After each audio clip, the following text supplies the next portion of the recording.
हमारे विद्यालय के 13वें वार्षिकोत्सव को इतनी खूबसूरत तरीके से संचालित कर रही हमारे विद्यालय की लोकप्रिय एवं आदरणीय अनीशा मैम एवं सगुप्ता मैम को मैं धन्यवाद देता हूं कि उन्होंने आप सबों के बीच मुझे कुछ बोलने का मौका दिया। यह शायद किसी भी विद्यार्थी के लिए एक गौरव का पल है। इस अनोखे एवं यादगार पल के गवाह मुख्य अतिथि महोदय, अभिभावकगण, आदरणीय निर्देशक महोदय, प्रधानाध्यापक महोदय, उप प्रधानाध्यापिका महोदया, सभी शिक्षकगण एवं मेरे विद्यालय के सभी भाइयों एवं बहनों का मैं इस शुभ अवसर पर स्वागत एवं हार्दिक अभिनंदन करता हूं। मैं अंकित राज कक्षा 8 का विद्यार्थी हूं। मैं आप सबों के बीच एक बहुत ही महत्वपूर्ण एवं गंभीर विषय पर बोलने जा रहा हूं, जिसका शीर्षक है बच्चों की सफलता में शिक्षकों एवं अभिभावकों की भूमिका। इस विषय पर अपने विचार प्रकट करने से पहले मैं आप सभी श्रोतागण, गुरुजन एवं मुख्य रूप से अभिभावकों से करवत प्रार्थना करता हूं कि कृपया थोड़ी शांति बनाकर मेरे विचारों को ध्यान पूर्वक सुने और समझें तथा अपने बच्चों के सफलता के प्रयास में अपना महत्वपूर्ण योगदान देने की कृपा करें। इतिहास गवाह है कि महान व्यक्तित्व भौगोलिक सुख सुविधाओं से नहीं अपितु शिक्षकों व अभिभावकों के महान सोच व विचारों से बनते हैं। आज के समय में जब हमारी युवा पीढ़ी भटक रही है और निरंतर पश्चिमी सभ्यता की नकल की जा रही है, आज अच्छे विद्यालयों में नामांकन कराने के बाद भी अभिभावकों को अपने बच्चों की सफलता में संदेह रहता है, जिसके कारण एक तरफ अभिभावक हताश और परेशान तो दूसरी ओर शिक्षकगण भी चकित और चिंतित। आखिर ऐसा क्यों हो रहा है? बच्चे दिशाहीन क्यों हो रहे हैं? बच्चों को अनुशासित कर उनकी परवरिश करना एवं उचित मार्गदर्शन द्वारा एक जिम्मेदार नागरिक बनाना एक कला के साथ साथ बहुत बड़ी जिम्मेदारी भी है। इस दिशा में शिक्षकों एवं अभिभावकों की महत्वपूर्ण भूमिका होती है।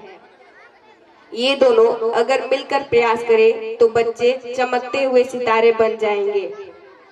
प्राचीन काल में यह जिम्मेदारी सिर्फ गुरुजनों अर्थात शिक्षकों की हुआ करती थी, क्योंकि बाल्यावस्था से बच्चे गुरु आश्रम में पढ़ने जाते थे और 25 वर्ष अर्थात युवावस्था तक पूर्ण रूप से शिक्षित होकर घर वापस लौटते थे।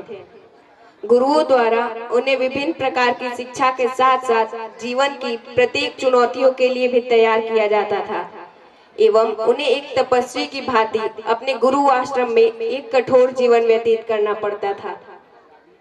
इस प्रकार इसमें माता पिता का न तो कोई योगदान होता था और न ही कोई हस्तक्षेप, परंतु आज स्थिति बदल गई है। अब न ही वो गुरुकुल वाली परंपरा है और न ही गुरु और शिष्य में वह तालमेल। आज बच्चों के भविष्य निर्माण में उन्हें एक जिम्मेदार नागरिक बनाने में जितनी एक शिक्षक की भूमिका है, उससे कमतर अभिभावक की भूमिका नहीं है। माता पिता बच्चों के पहले गुरु होते हैं और शिक्षक बच्चों के दूसरे गुरु। बच्चों की विचारधारा को विकसित करने में, उन्हें संस्कारी बनाने में माता पिता की अहम भूमिका होती है। यह भी कहा जा सकता है कि बच्चों के जीवन को सही आकार देने में एक शिक्षक के साथ साथ माता पिता भी कुम्हार की भांति कार्य करते हैं। परंतु आज के युग में कई अभिभावक अपनी इन जिम्मेदारियों से पल्ला झाड़ते हुए देखे जाते हैं और यह सारा ठिकरा शिक्षकों के सर फोड़ा जाता है। कई अभिभावक अपने बच्चों को तमाम रंगीन संसाधन अर्थात सारी सुख सुविधाएं जुटाकर एवं उन्हें पूर्णतः आजादी देकर अपने कर्तव्यों से इतिश्री कर लेते हैं और गर्व से सीना ठोक कर यह कहते हुए सुने जाते हैं कि उन्होंने कभी अपने बच्चों के लिए किसी प्रकार की कोई कमी नहीं की है। आश्चर्य तो तब होता है जब कई अभिभावक अपने बच्चों की गलत मांग को पूरा करने के लिए कर्ज तक ले लेते हैं। स्थिति तब और हास्यप्रद हो जाती है जब कभी विद्यालय द्वारा इन्हें शिक्षक अभिभावक बैठक अर्थात पीटीए में बुलाया जाता है तो इनके पास समय नहीं होता। यहाँ शिक्षकों को निराशा हाथ लगती है क्योंकि वे अभिभावक से बच्चों के विकास अथवा उनकी खूबियों या खामियों के बारे में बात करना चाहते हैं, ताकि अगर बच्चा गलत मार्ग पर जा रहा हो तो उसे शिक्षक व अभिभावक के उचित मार्गदर्शन द्वारा रोका जा सके। ऐसा नहीं है कि मैं सभी अभिभावकों को इसका जिम्मेदार मानता हूँ। कुछ ऐसे अभिभावक भी हैं जो शिक्षकों की बातों को ध्यानपूर्वक सुनते और समझते हैं एवं उनके बताए अनुसार अपनी जिम्मेदारियों को पूरी तत्परता से निभाते हैं।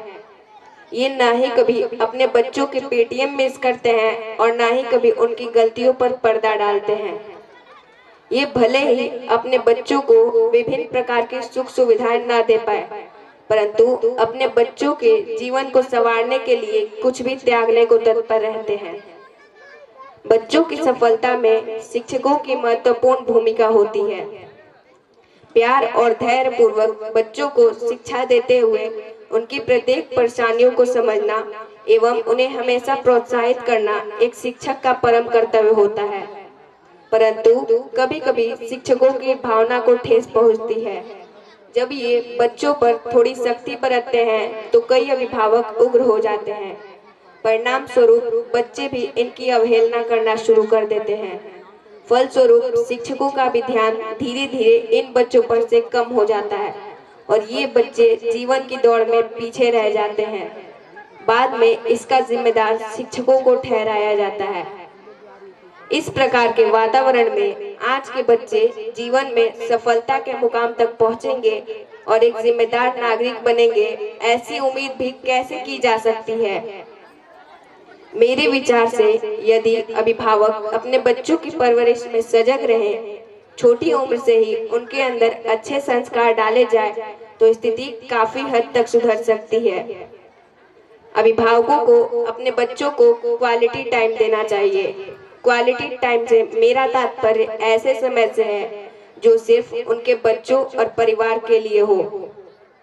अभिभावक भी अपना अधिकतर समय सोशल मीडिया और फोन से दूरी बनाकर अपने बच्चों पर लगाए।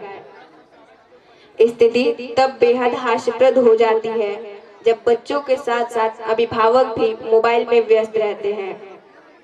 कई अभिभावक अपने बच्चों को इसलिए भी मोबाइल पकड़ा देते हैं ताकि वे स्वयं निश्चिंत होकर अन्य कार्य कर सके। बच्चों को इंटरनेट और सोशल मीडिया की लत से बचाएं एवं इसके दुष्प्रभाव से उन्हें अवगत कराएं। इसके लिए अभिभावकों को स्वयं पर नियंत्रण रखना भी अति आवश्यक है। बच्चों को प्रकृति के साथ जोड़ने का प्रयास करें एवं यह सुनिश्चित करें कि उन्हें घर के बड़े बुजुर्गों का सानिध्य हमेशा मिलता रहे ताकि वे उनसे जीवन के मूल्य सीख सके। सभी बच्चों की बौद्धिक क्षमता एक दूसरे से अलग होती है। अभिभावकों को उनकी क्षमता को समझकर उन्हें हमेशा प्रोत्साहित करना चाहिए, ना कि अन्य बच्चों से उनकी तुलना।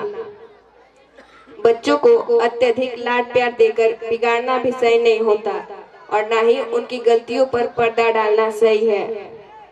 उनकी गलतियों के लिए उन्हें समझाना और कभी कभी दंड देना भी अति आवश्यक होता है।